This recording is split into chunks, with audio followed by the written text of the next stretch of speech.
Okay, sounds good. Well, everyone, welcome back to a very exciting episode of the Storybox podcast. Today, my friends, we're going to do a bit of a homecoming. I think every single one of us needs a homecoming. We're going to learn more about what that actually is in just a moment with my guest today. Her name is Dr. Thema Bryant. Now, for those of you that don't know who she is, she's a clinical psychologist and president-elect of the American Psychological Association. She is also a professor of psychology at Pepperdine University. She just mentioned a moment ago, it's the end of semester for them, and she's in grading period, so she's extremely busy, which means that I'm very grateful for her time today. She's also an ordained minister, if that wasn't enough. So she's even more busy. She completed her training at Harvard Medical School. She's got more than 20 years of experience in trauma recovery, which I love as well. She's appeared in many media, print, you name it, and she has a brand new book out at the moment, which I honestly love. It's called Homecoming: Overcome Fear and Trauma to Reclaim Your Whole Authentic Self. Dr. Bryant, can I welcome you so much to the Storybox podcast today? Oh, thank you so much. I am delighted to be with you and with your community of listeners. This has just been an exciting time. So glad to come and talk about homecoming and my journey. I can't wait to dive further into it with you. And I guess I'm going to shift gears a little bit from my normal, question that I start off with. I mentioned to you just a moment ago that I am a huge fan, and my audience will know this, huge fan of eagles. And there's a specific reason as to why that is. I believe God created them to be a very serene and beautiful creature, one that is different to all the others. And you open up the book, your new book, Homecoming, with a story about an eagle. And can I please ask you to share that story if you remember the whole story, and What has that got to do with homecoming? Oh, absolutely. I'm happy to share it. And so I'm African American, but I lived for part of high school in Liberia, West Africa. And while I was there, I fell in love with storytelling. So I'll tell the story in my version of Liberian English. If you listen to the audiobook, I have a sister tell the story who actually is Liberian. So then you will get the genuine accent, but I will just give you my variation. Once upon a time, there was a man who was an animal expert. This man knew every animal that was in the bush. You people say jungle, forest, the real word, that's bush. When a man see lion, he know the thing lion. When a man see elephant, he know the thing elephant. So one day he walking so, and behind one farm, he sees so chickens. In the middle of the chickens is one eagle. The animal experts say, what kind of business is this? He go to the front of the farm, he knock on the door, he say bop, bop. In America, they say knock, knock, the real sound, that bop, bop. The man inside say, who that? The man outside say, that me, you must open the door and see. So he opened the door, he say, what your business here? He say, in the back of your farm, you got so chicken, but in the middle, you got one eagle. The man said, no, I only have chicken. They go to the back of the farm. He see the thing, he said is an eagle. He picked it up, he put it on his arm. He say, listen to me, you can fly. Those chickens, they can't fly, so you should fly. The eagle looked at him. He looked at his chicken brothers and sisters eating their chicken food. He hopped off the man's arm and went back to eating chicken food. The farmer started laughing at the expert. The expert was vexed. He said, I come in to go. The next day, he comes so soon in the morning, God himself was not awake yet. You know what time it was. So he came and he picked up the eagle. This time he climbed on the top of the roof of the farm. At that moment, the sun started to rise. He said to the eagle, all your life, people told you you were chicken. They told you to act like a chicken, talk like a chicken. Well, you're not a chicken. You can fly. You see how far that sun is? You can go that far, and you need to fly. The eagle looked at the man. He said, I think every day this man will come bother me until I try this thing. So he opened his wings. He spread his wings. My people, he started to fly. He flies so far, my eye can never see him again. And that's the whole reason I'm here with Jay today, to tell you, you're not chicken, you eagle. So fly now, fly. So that is the story of the chicken and the eagle. And it's about homecoming, coming back to the truth of who you are. Sometimes we have been treated like we're something other than who we are. And it's for us to get those reminders, either people outside of us or something within us that reminds us of what is possible for us, and that reminds us what is the truth. That story was pretty much word for word what's in the book. So well done. Oh, thank you. That and your accent too. I mean, it was awesome. The question that I did want to ask you from that story is, you're right. I mean, I think a lot of us, we're taught one thing for a lot of our lives, and it kind of gives us this little bit of a disconnect between who we really are to who we want to be, and all this confusion, right, for a lot of people. And I guess I wanted to ask you, why is it that a lot of people are taught one thing and then they believe another thing in life? Yes, so important. And I'll tell you, still connecting to the story, some people will get defensive and say, there's nothing wrong with being a chicken. And I say, if you are a chicken, there's nothing wrong with it. But it's something wrong with it if that's not who you are. So, what happens is, sometimes, part of what I write about in the book is stress and trauma. So sometimes, because we have been mistreated, we go into survival mode. And so then you just become a people pleaser. And so then you're not in touch with what you want or what you need and what you feel. Instead, you're constantly trying to anticipate, what do other people want me to be? So if I can be that, maybe I'll be chosen. If I can be that, maybe I won't be abandoned. If I can be that, maybe I won't be abused. And so we start becoming these other characters. And, it can start very early in life. We get messages of like, who's praised, who is rewarded, who is celebrated, and who is ignored. And so that can make you act like something you're not. Dress in a way that you don't really want to dress, do your hair in a way you don't, because trying to get acceptance. And so the search for outside acceptance in the absence of internal acceptance can cause us to abandon ourselves. Did you ever struggle with knowing who you really are as you're growing up? Absolutely, on multiple levels. So I'll start at a fundamental level. So my name is Thema, which is an African name, which means queen.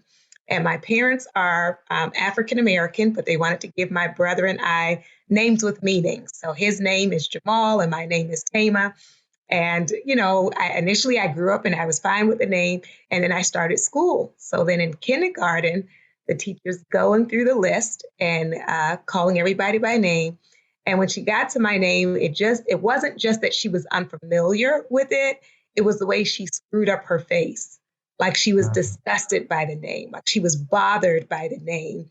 And I had to correct her. But when I came home, this is kindergarten. This is, young, 5, 6 years old. I came home crying and I said to my parents, can you please just change my name to Mary? I want my name to be Mary, right? So this idea of at the very beginning that, my name is insufficient, right? It's unacceptable.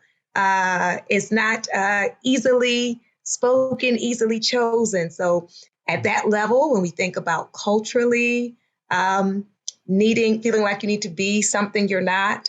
When I was in college, I came home from Duke University and I was so happy that I made, like the dean's list with my grades, and my dad was, praising me to his friends.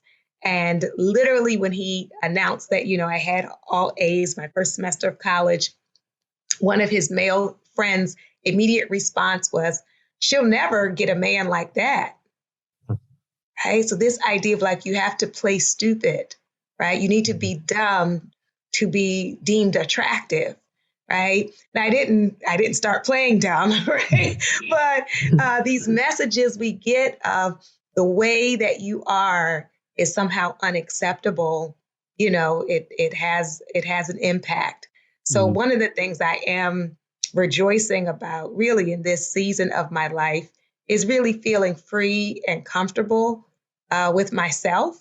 And I feel that also puts other people at ease to be themselves. Because when you're in the presence of someone who is faking it, like nobody is comfortable because you're not clear what you're getting. And so people often laugh about like people in old age who will say anything. And I just say, like, I hope we don't have to wait until we're seniors to live from a place of truth, Yeah, very true. And I apologize for saying your name incorrectly in the introduction. I'll get it right. Yes, it's all right. Thema, yes. Thema is a good name. I think thank you. Great name. So yeah, my apologies there, but I think everything. It's all right. The H, and let me say for your audience who may not be seeing it, the H is what throws people off because the H is silent. So I usually get the Thema, or some people think I left the L out and they'll say Thelma. So I'm used to all the different variations. Well, I'm happy to hear that. And thank you so much for forgiving me for stuffing it up. But I think what you said, everything there was really true and vital. And I've struggled with that in my own life and knowing who I really am, trying to conform for the sake of trying to fit in, people pleasing. I think you hit the nail right on the head there. And it just made me feel miserable, like, because I wasn't being true to who I really was or am. And there was that identity clash and crisis, which it included all kinds of other problems, the depression, anxiety. And I found that interesting. Like, why does that actually happen to us? Why does the depression and the anxiety come out of the fact that we don't know our real identity? Yes, we're grieving a lot, grieving because at my core, if I'm pretending, I still know I'm unacceptable. That's why I say, like, if someone is your friend or even your dating partner, but they don't really know you, at your core, you still know it's unacceptable, right? That I know in this friendship, I have to be silent or agree with everything you say. So fundamentally, you don't actually like me, right? Because you don't know me. You just like your own echo, right? You just like that I agree with you. So I think it is draining. It's emotional labor to constantly try to figure out what people want and then try to give it to them. And the other reality is, even when we're pretending, you're never going to be able to satisfy everyone. If you dress the quote unquote right way, do your hair a certain way, try to get name brand, whatever this is, there's still going to be people who have a problem with that. So it can be exhausting, right? So that's where the despair can come in, the sense of hopelessness can come. And then in terms of the anxiety, is the stress of trying to figure it out. So that's why it is such a gift when we not only come home to ourselves, but when we have genuine connections and genuine friendships and family or partnerships, when you discover people with whom you can be absolutely yourself and you are accepted and loved as you are, that's very freeing. Then it's genuine, because I can't have an authentic relationship without being an authentic me. I have to be real. How do we know that we are really living in our authentic self and not just another lie? Right. So one is that it's not exhausting, right? When I'm in my genuine flow, it's not labor for me in that way. So I was laughing last night. I went to dinner with another faculty member, and we were joking about how we knew we were meant to be professors because, like, our classes are 3 hours long. And yet at the end of the 3 hours, we're always like, oh my gosh, we ran out of time. Whereas for some other people, like, that would be death, right? To have to teach for 3 hours. But, when you're doing the things that make you come alive, it doesn't feel like so much labor, right? It's like you're in your zone. And then I would also say paying attention to, is fear or insecurity guiding my decision, right? Because if it's fear-based or if it's out of my insecurity or out of my shame, then that's not me being authentic, right? So it's like digging underneath of, why am I showing up this way? Why did I just say that, right? So it requires being able to be reflective. So for some people, the journaling helps to be able to write and get clear, or just taking some time like away from all the devices and the TV so I can like check in with myself. Because homecoming has to start with telling ourselves the truth, right? Because as you're saying, we can go through the motions and not even know. Months or years of our lives can pass us and we've just been like faking it. And then something happens to awaken you to say like, what in the world? Like, this isn't me. My audience knows this. I have a pet peeve with that saying, fake it till you make it. It's just one of my all-time favorite or hated Yes. sayings. Yes. Yes. I just don't agree with it at all, even in the slightest. I guess they try and find some way to describe that is actually, there's a little bit of good in it, but I don't think there's any, Don't like any it. kind You of just, good, yeah, you're just setting yourself up straight away for a lie and living that lie continually. And that's why I'm so against it. Don't say it. right. So be genuine. And that's what I, say, especially when people are first meeting people, to try to be yourself, because you can't keep up that other thing. And you don't want to ultimately, right? You want to be able to be in spaces where you can be authentic. Yeah. When was your homecoming? So I have had multiple homecomings because I have multiple experiences that disconnected me from myself. Yeah. So it's been like an ongoing journey and like integrating the different aspects of myself. So along with being into psychology, I'm also into the arts, right? So I'm a dancer and a poet. I love the expressive arts. I love theater and music. And, one example of a homecoming is I used to keep those things separate, right? Because people don't think of scientists as creatives and people don't think of creatives as being like scholarly. So it was like these two different lives. And so when I found ways and started to talk about one in the other spaces, that was a form of homecoming. So like I used to perform at like open mic poetry places, but the poems would be like therapeutic, right? So people would say like, I feel like I was just in therapy. And I'm like, yeah, that's me. Or in my teaching, I signed up to teach a course or requested to teach a course on the use of the expressive arts in therapy. And it was so beautiful. The students who came in were like these totally artsy folks who hadn't felt comfortable like in these other classes that were so like narrow, or by the book. And so learning not to keep the different parts of myself separate, but to be able to be present in the fullness of all the different things that are me.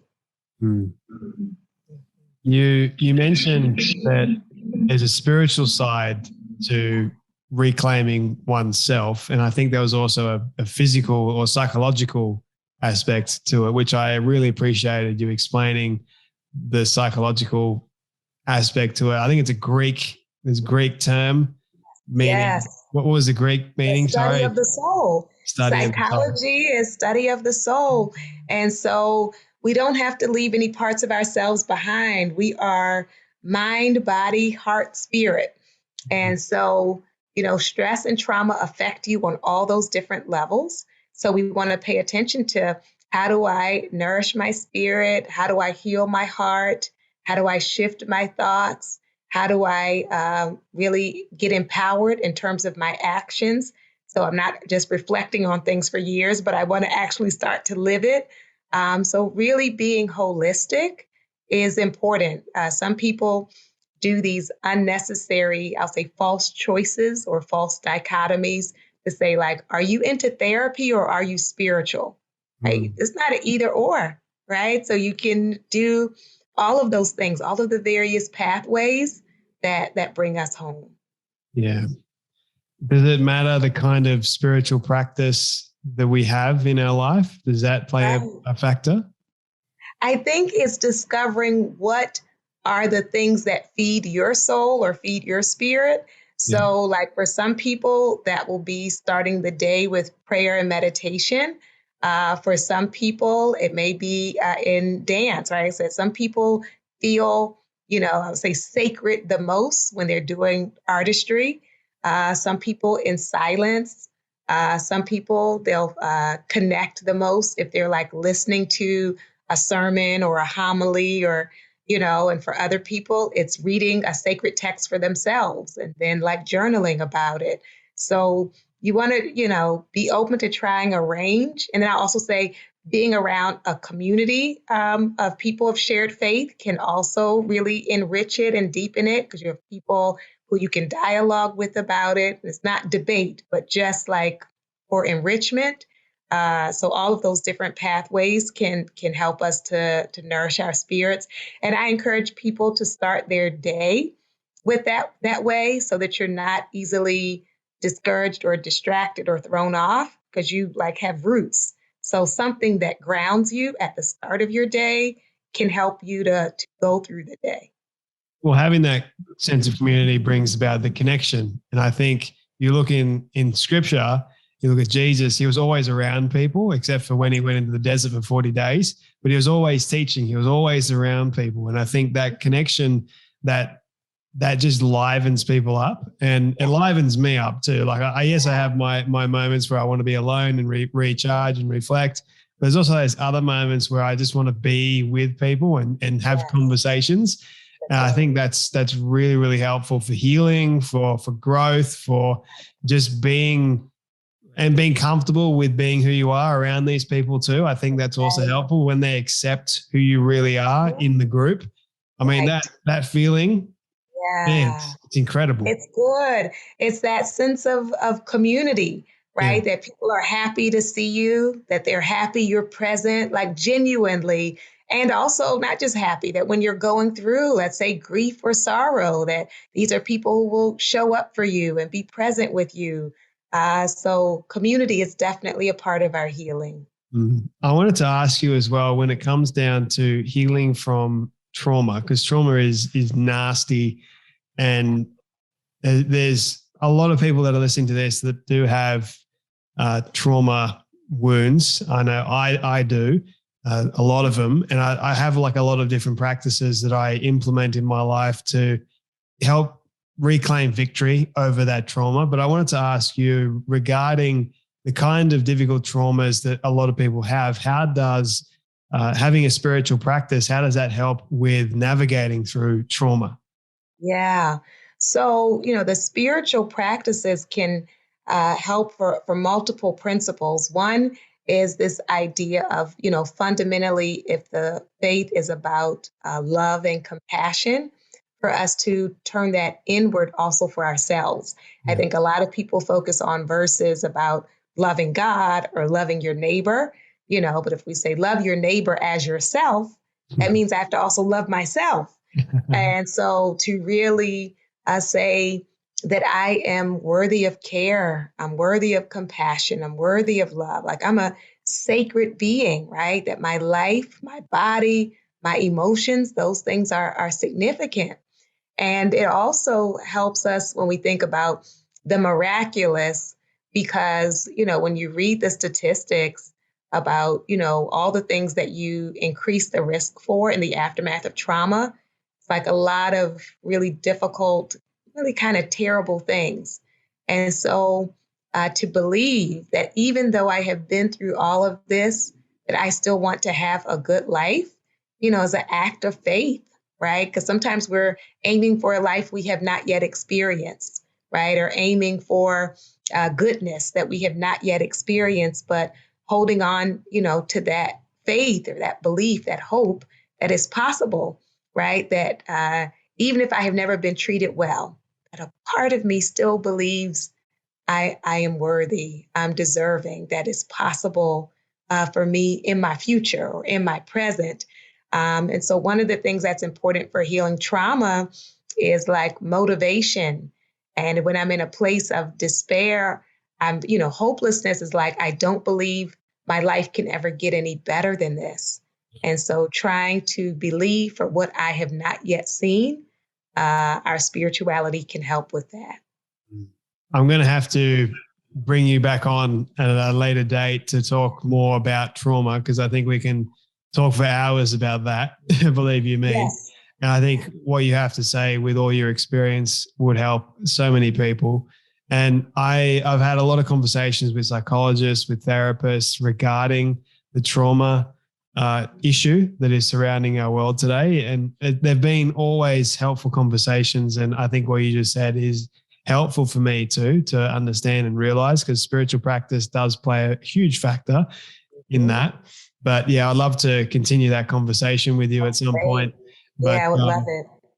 I'd love to ask you about reparenting oneself. What do you mean by reparenting oneself? I think that's an interesting concept. Yes. So, parents are people, and so parents are imperfect. And I think all of us, even those who feel like, they generally had loving parents, can still usually identify sometimes when the parent missed the mark, right? Mm-hmm. Not everything was perfect. And then you have on the other end of the spectrum, people who were either abandoned by their parents or parents were, very abusive. And so a number of clients I've had have felt stuck, right? Stuck in resentment, stuck in the rage, stuck in the despair and the depression of how they were treated as children. And so it's important to acknowledge those wounds, to grieve those wounds, but then to start to give ourselves the things that we were never given, right? So with reparenting, we think about what are some healthy things that an attentive parent would do for their child, and how can I do that for myself? So I talk about even along basics, that an engaged, healthy parent is going to say there's a bedtime, right? You're not going to have a 7-year-old up at 2 a.m., hopefully.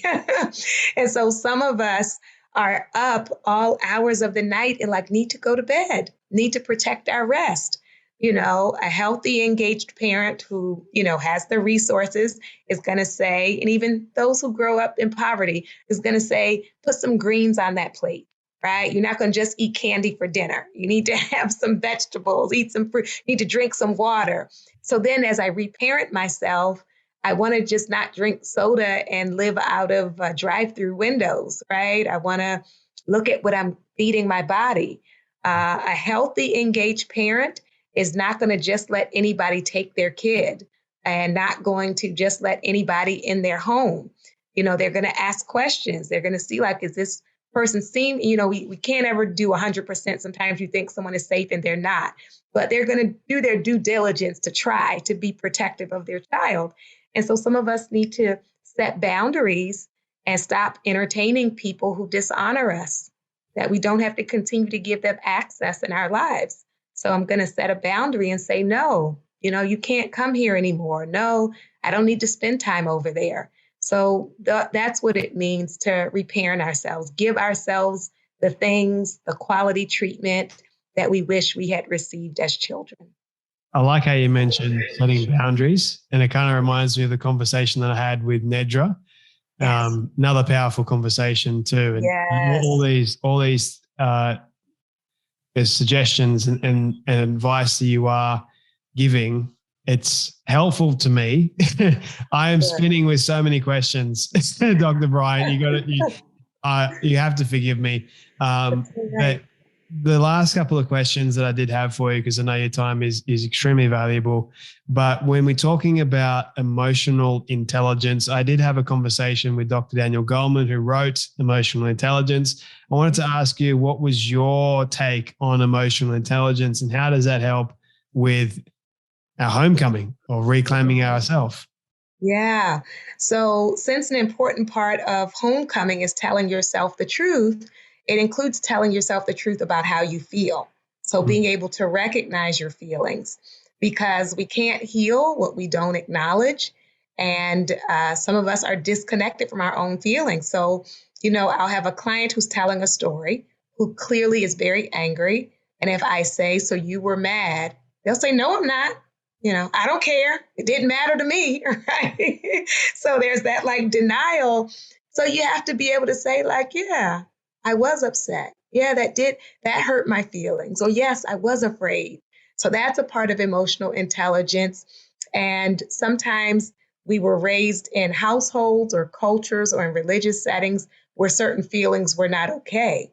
So, like, people are genuinely not aware that they have certain feelings, right?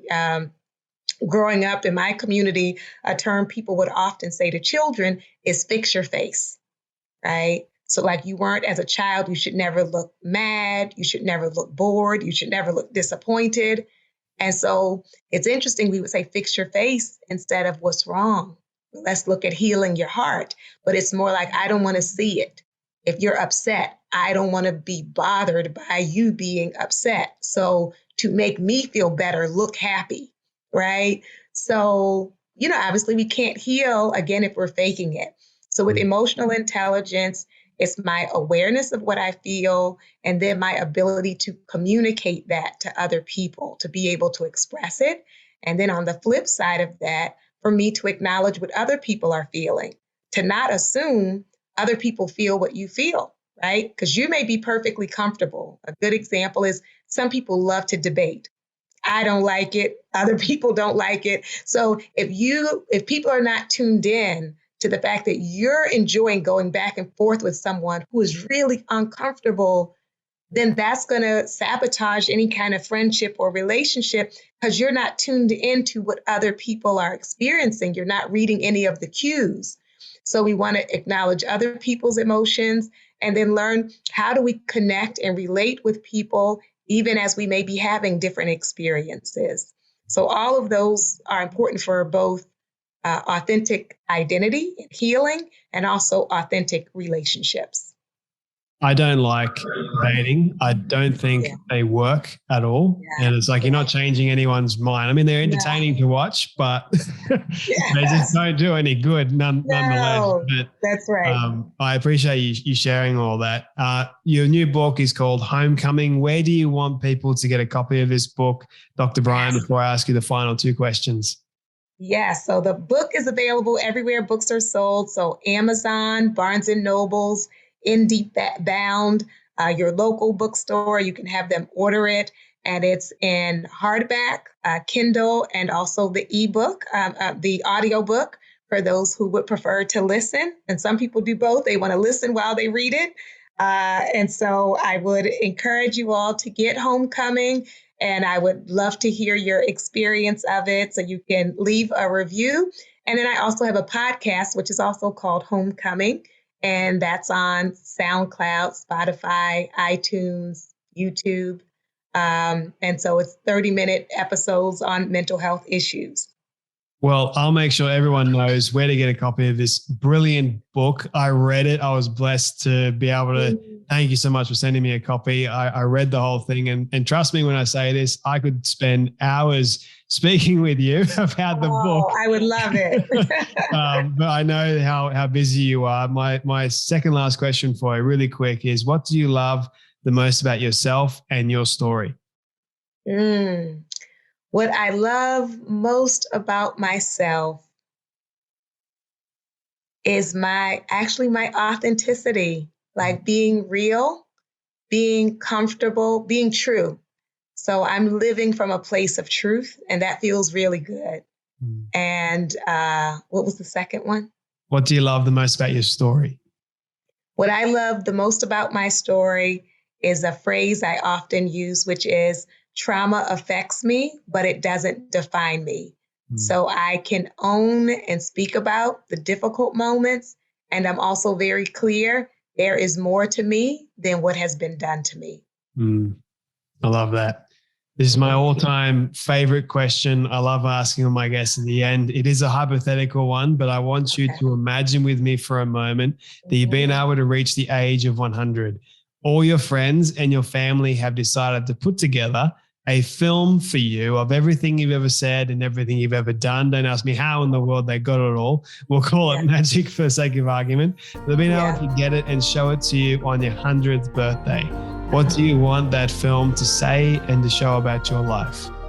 Yeah, I want that film to show she healed and helped others to heal. That is beautiful. That's all it needs to say. Yeah, that's it. Perfect send-off message for people. Dr. Bryant, thank you so much for your time, your wisdom, your advice, your stories, and for joining me today on the Storybox podcast. Oh, thank you for having me.